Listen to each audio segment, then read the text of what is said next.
Hi, Alexis. So, we have a toy kit game thing? So this is the Johnny Horizon branded environmental testing kit. So Johnny Horizon was the mascot for the Bureau of Land Management. He was a volunteer because what he was fighting was litter and pollution.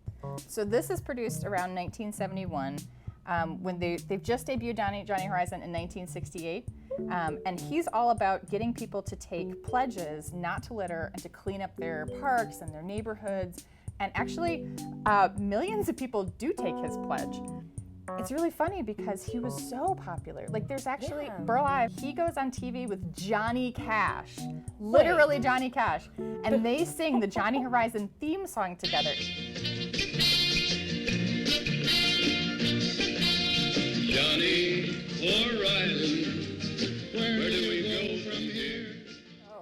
So the legacy of Johnny Horizon is the man in black singing about pollution. Yes.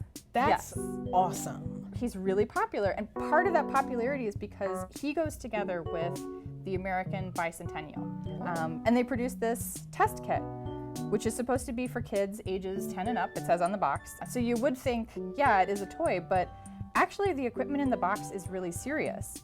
You can see there's all these collection containers and little tiny radiant cylinder. This is actually a pretty complex kit. You could do a lot with it. So it's like early citizen science, basically. Definitely. All right, very cool. This whole period, the early 70s, this is all happening. People are really interested in environmental stuff. We're not to like the Clean Air Act yet, or the Clean Water Act. It's like first Earth Day, like that sort of thing. Yeah, exactly. Yeah, exactly. Okay.